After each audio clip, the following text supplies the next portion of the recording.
ہر مسلمان کے اوپر یہ فرض ہے کہ کم سے کم اتنا تو علم آ جائے کہ جو ہم یہ کلمہ پڑھ رہے ہیں تو اس کلمے کا علم آ جائے،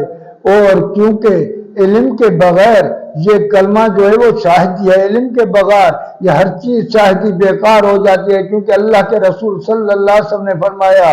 جو کوئی شاہدی سنی ہوئی شاہدی دیتا ہے وہ جھوٹوں میں سے ایک جھوٹا ہے، جو سنی ہوئی بات کہتا ہے وہ جھوٹوں میں سے جھوٹا ہے، تو یہ تو شاہدی ہے۔ شاہدی جب تک یقین نہیں آ جائے تو شاہدی دینا وہ جھوٹوں میں سے ایک جھوٹا بن جاتا ہے۔ تو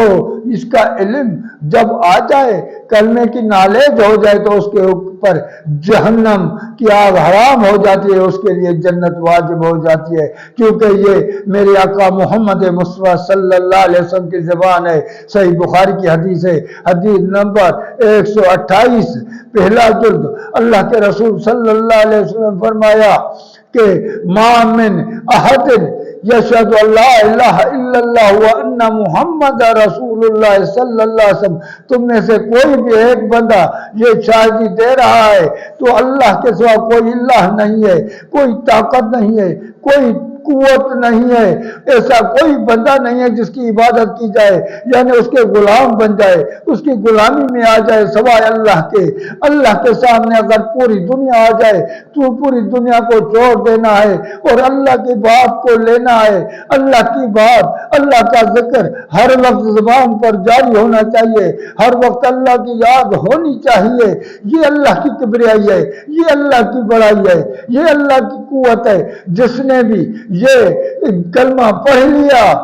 صدق من قلب ہی، سچی دل سے یہ کلمہ کہہ دیا،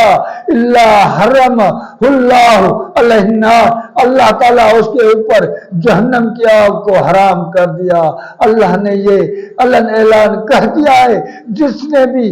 مخلص دل سے لا الہ الا اللہ کہہ دیا، اللہ کو ہر بات میں اکیلا مانا، اس کے اوپر جہنم کی آگ حرام ہو گئی۔ جب یہ بات حضرت معاذ بن جبل رضی اللہ تعالیٰ عنہ نے سنی تو قال، اس نے فرمایا افلا اخبر الناس فیستبشرون، میں لوگوں کو یہ بات کیوں نہ بتاؤں کہ لوگ خوش ہو جائے۔ اللہ کے رسول نے فرمایا اللہ یہ بات مت بتاؤ، کیوں کہ وہ اس پر بھروسہ کر کے بیٹھ جائیں گے، عمل کریں گے، عمل نہیں کریں گے، اور اس پر بھروسہ کر کے بیٹھ جائیں گے۔ یعنی اس سے ثابت ہوتا ہے جس نے بھی مخلص دل سے لا الہ الا اللہ کہہ دیا اس نے جنت تو پا لی، ہر حالت میں وہ جنت میں جائے گا۔